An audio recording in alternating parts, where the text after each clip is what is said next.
Our guest is Anisha Vinny, who's an industry principal on the cloud team at Frost and Sullivan.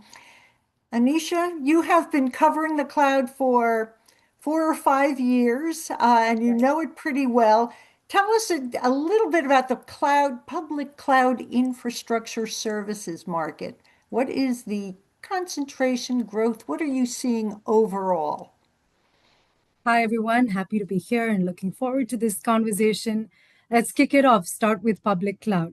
I think the hyperscale cloud market, there's a very clear competitive ordering in this particular market. There's AWS at the top.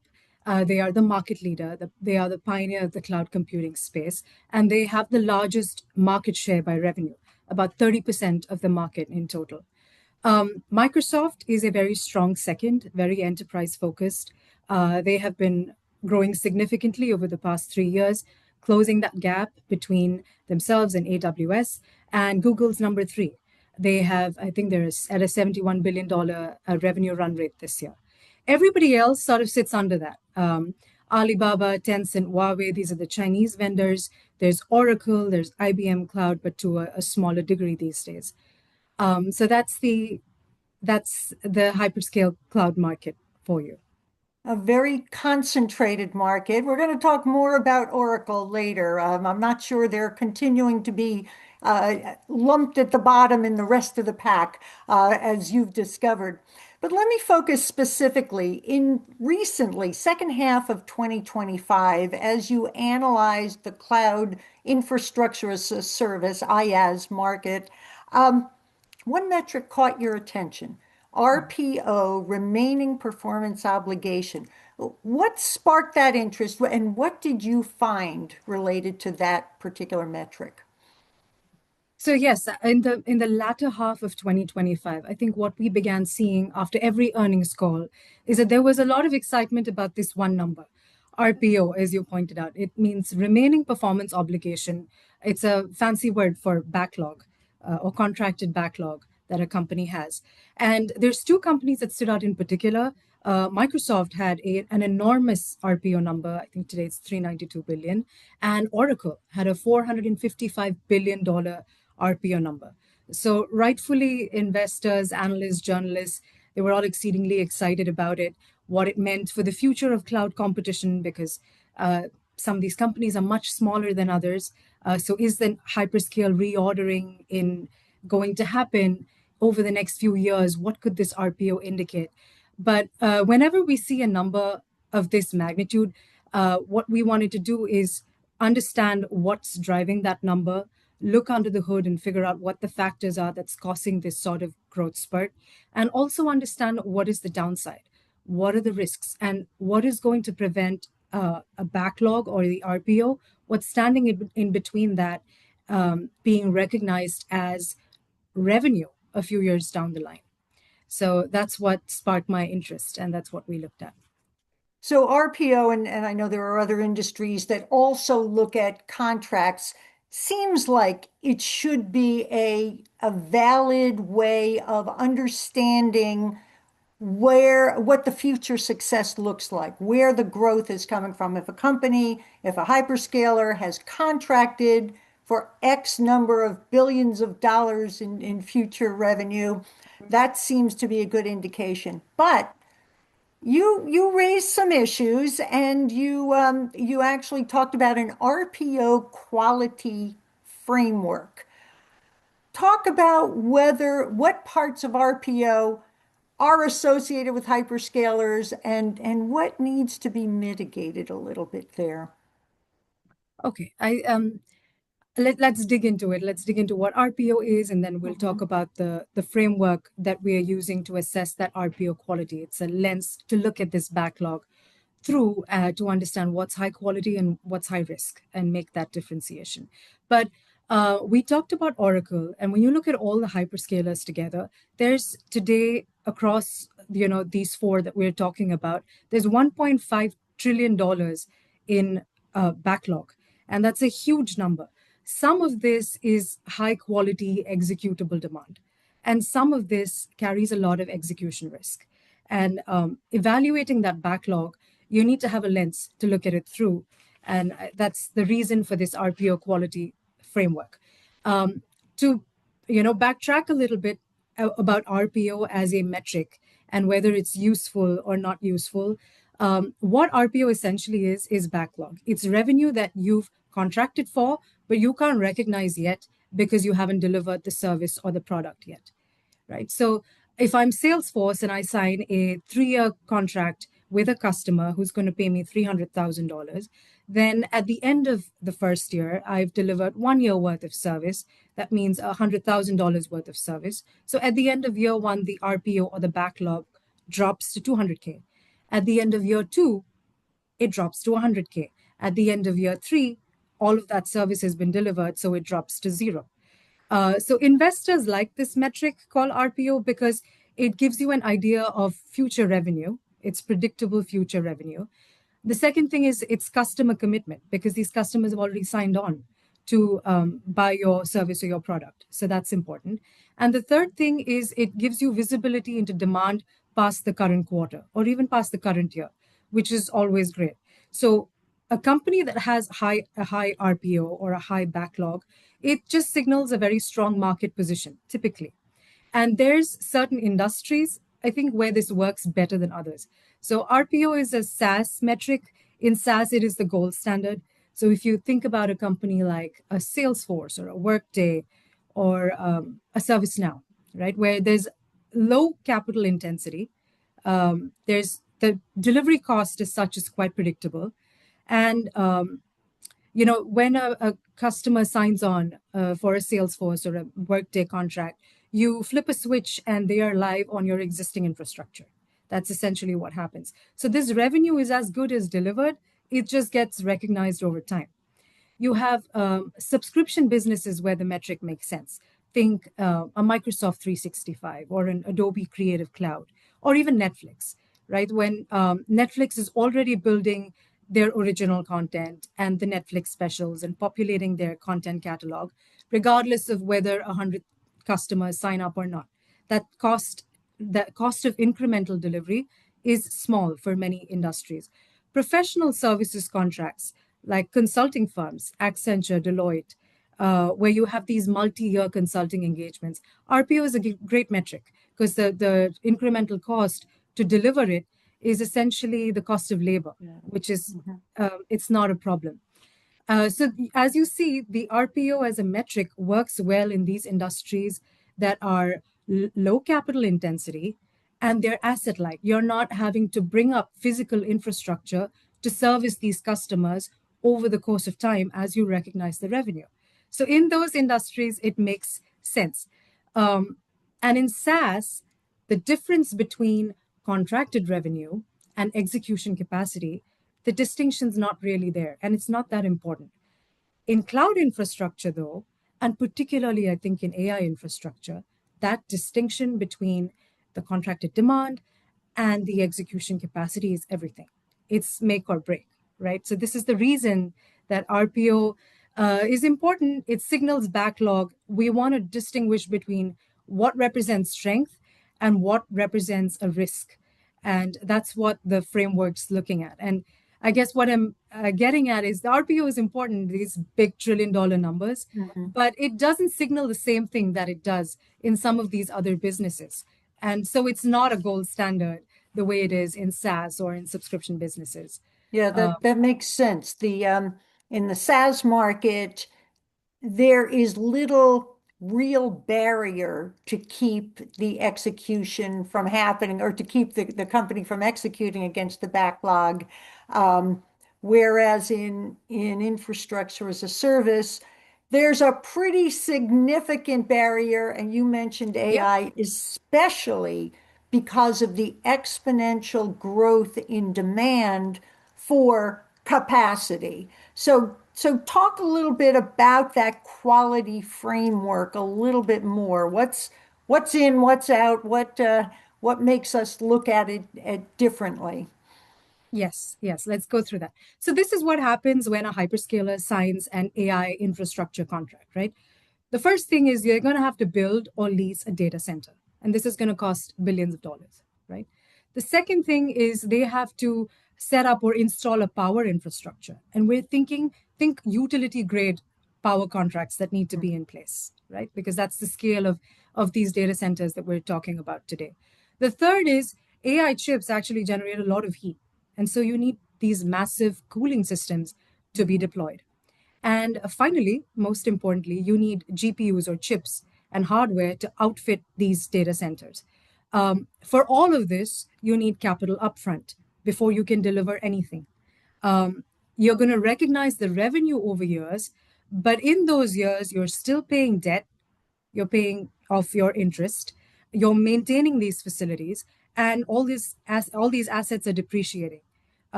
There's also challenges: there's permitting, there's environmental, there's regulatory, there's supply chain constraints, there's loans, there's all of these things that have to fall into place, not to mention the technical complexity of some of these AI infrastructure deployments. So there is a lot going on. And when we look at an RPO number, this is the lens we're using to filter. There's three things. The first thing is asset specificity. And by this, I mean, if there is a change in demand, if demand shifts, or if a customer cancels, how quickly can that asset be repurposed? Okay. So if it is a high quality RPO, for it asset specificity to qualify as high quality, where think multi-tenant regions where thousands of customers can use that facility simultaneously. It's general purpose infrastructure. An example would be an AWS data center in Virginia, which if one customer cancels, they're going to reallocate that capacity to any other thousands of customers of theirs that use that facility. So it's a flexible asset, not risky. A high risk asset would be a purpose built region that is custom configured to a particular client. It cannot be switched out easily. Think about if OpenAI or any other large language model provider is contracting Oracle or another hyperscaler to build a facility for them for billions of dollars, and then they shift their demand slightly, reduce their commitment, or cancel entirely, that's a stranded asset. It's going to take a lot of investment to repurpose that then into something else. So that's the first thing is asset specificity. The second thing is customer concentration, which essentially just means how diversified is your demand. Again, here, if you have millions of customers or hundreds of customers across industries, across geographies, across use cases that are your customers, then there's not one single customer that carries a lot of weight. It's a small percentage. Every customer is a small percentage of your backlog, and so that's flexible and that's diversified.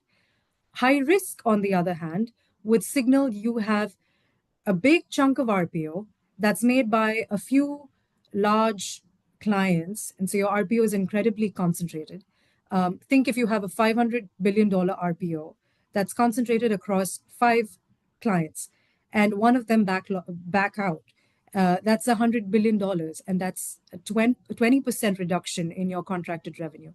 And so these numbers are huge, and this is a problem, and that's signals low quality, high risk. The third factor is what we call portfolio hedge, which means what happens if the cloud infrastructure business as a whole demand softens for it. Very unlikely to happen. But what if that happens for whatever reason? Do you have other revenue streams to sort of cushion the impact should that happen? Again, here, what is high quality is if you have multiple revenue streams. That means you have a diversified business model, and that can cushion an impact of, a sudden dip in the demand for cloud infrastructure. Versus if you are a completely pure infrastructure play, then you don't have that cushion. So the same RPO number, what I'm getting at is they have different meanings. You can score differently on these three factors. And a high quality RPO would mean your assets, if you have flexible assets, you have diversified customers, and then you have portfolio that is fairly hedged. Versus a low quality RPO would mean your assets are sort of inflexible, tied into a particular customer. You have a high concentration of customers. a high concentration of a handful of customers, and no portfolio hedge. And in this case, you're looking at a lot of execution risk. Uh, and it's execution risk that's disguised as growth that's causing this sort of very high RPO number. That very well explained. Thank you very much. It makes a lot of sense. And in because AI has so much promise, and all the hyperscalers as well as most other industries are betting very heavily on AI, but we don't know yet. It sounds like that's even accelerating the risk associated with looking at RPO. Absolutely. Now let me ask about, the hyperscalers. You said there's good RPO and bad RPOs, higher risk and lower risk RPOs. Let's look at the hyperscalers. You mentioned AWS, Microsoft, Google, and let's throw Oracle in the mix. How would you assess them in terms of RPO? And how would that compare with traditional metrics, growth metrics we might use? Right. Okay. Um, when we look at the top three hyperscalers, I think it's worth clumping AWS, Google, and Microsoft into one tier because they have some similar characteristics. I think the AWS RPO is about $200 billion in backlog, or maybe slightly less than that. Google's a few months ago was up above $100 billion. I'm sure it's only climbed since then. And Microsoft is pretty large. It's upwards of $300 billion. With all three of them, they do have multi-tenant regions, a lot of general purpose infrastructure. You're looking at flexible assets. There's low stranding risk as far as the asset itself is concerned. In terms of customer concentration, you have thousands of customers that's making up this backlog number. Think startups, enterprise contracts, government contracts across industries, across geographies. And so that's really helpful. It cushions the RPO because it's not a single customer or a single three customers. And then in terms of portfolio hedge, Microsoft, even if there's a softening of the cloud market, they still have GitHub and LinkedIn and Office 365 and Dynamics and all of these other businesses that are doing well for them. Amazon Web Services, that's a big chunk of their business and a big growth engine. And yet they have e commerce and Prime Video and other parts of their business, which is great.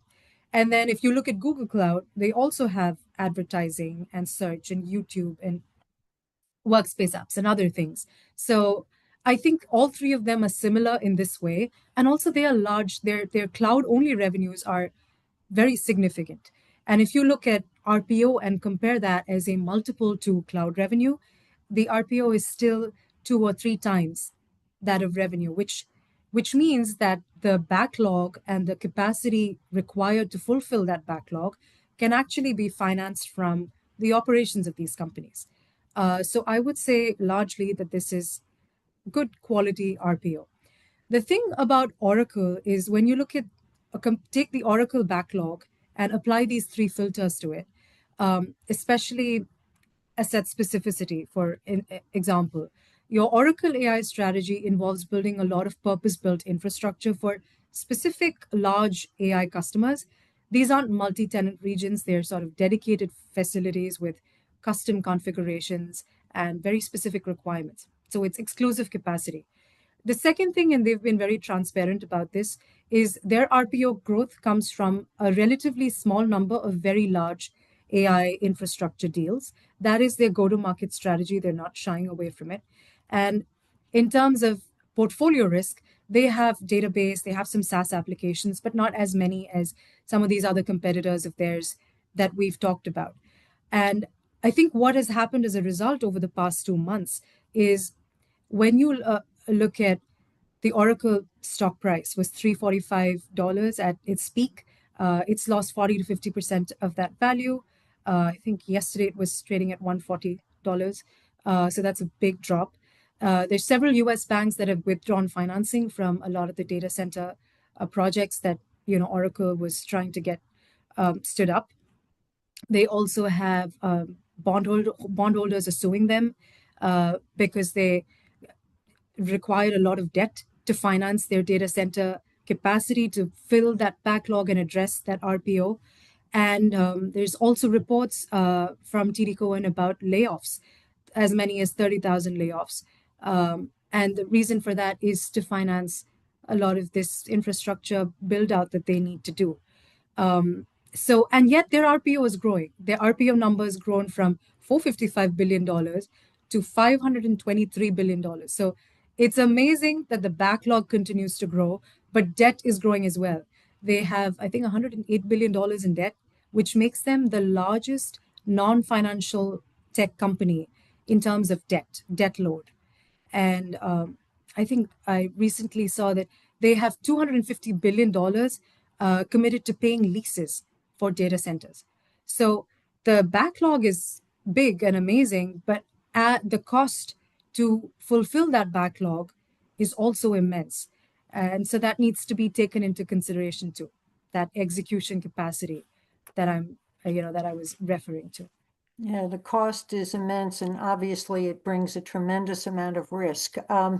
Yeah, it sounds as if Oracle is in a bit of a crisis, a critical time as they look to expand their infrastructure to support their growth objectives. What other changes are you seeing across the hyperscaler market related to AI? AI is changing everything. It's becoming more central. But there's also some questions about, is it sustainable? What is going to, how are we going to support the CapEx required? The GPU shortages. Give us your read on what's going on.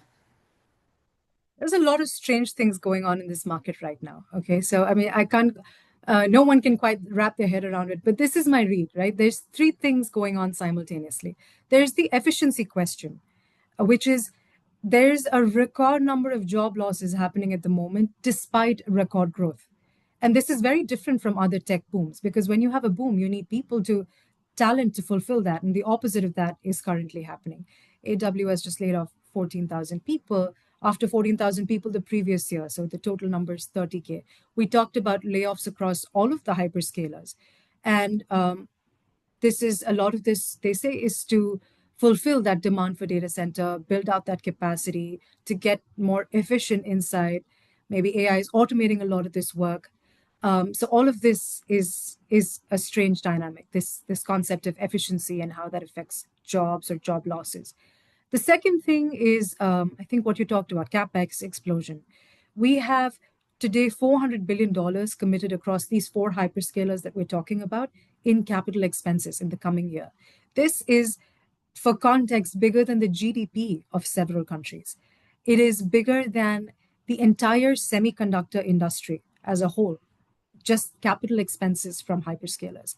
So long as this sort of capex is funded by from operations, largely from operations, I guess that's a good thing. But if you take that to financing and a lot of debt loads and all of these lease payments, I think some of this growth and whether it's a bubble sort of comes into question. And the same thing about GPU or hardware supply constraint. There's a supply constraint for GPUs. There's also a power supply constraint, which a lot of hyperscalers are running into. So whether it's AWS and Microsoft trying to build their own chips to have that vertical integration and not to rely heavily on the other chip makers, or Microsoft buying a power plant, nuclear power plant, this is all stuff that we're going to see more of in the years to come because this is not the hyperscaler infrastructure market of 5 years ago. This is industrial era economics, and a lot has changed. Clearly, clearly. Suppose let's look at the buyer aspect of this. You've talked a lot about the investors and the providers, the hyperscalers themselves.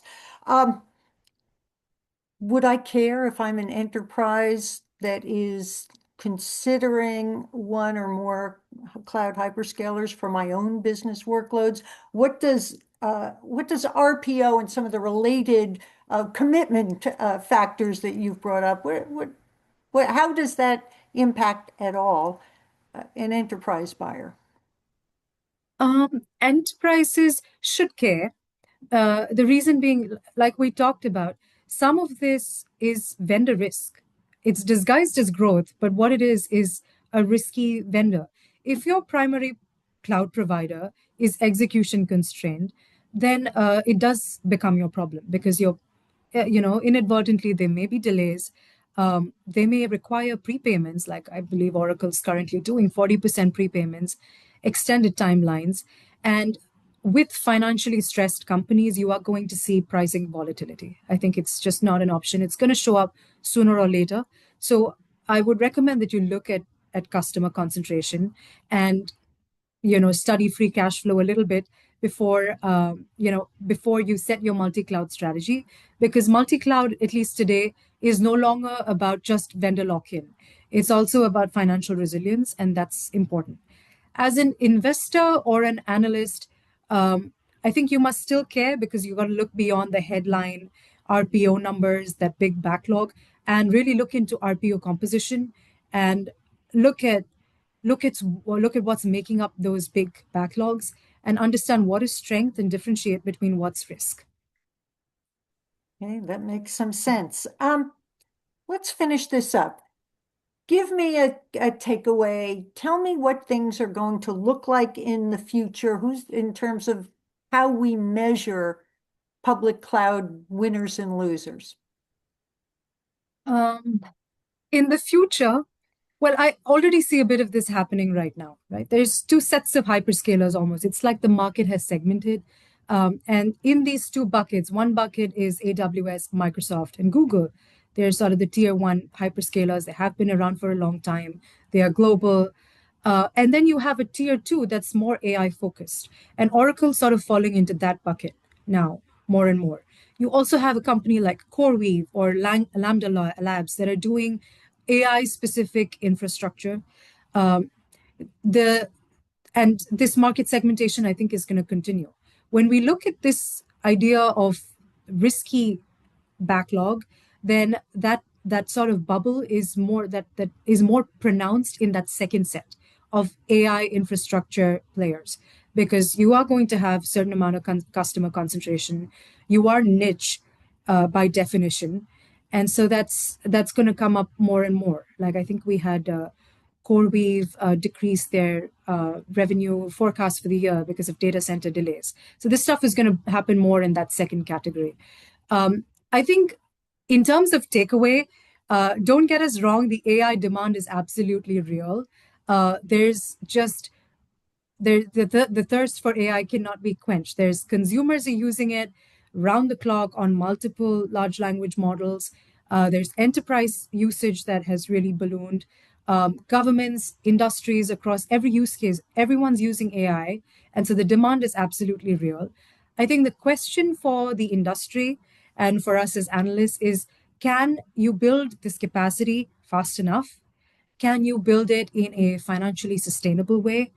And can you build it and deploy it in a way that's profitable? I think those are the three things that is our questions that will be answered, I think, in the next 12 to 18 months in the future. We'll know whether it was a boom or a bubble, or whether it's just the next major ride down cycle for the technology industry. Well, thank you very much.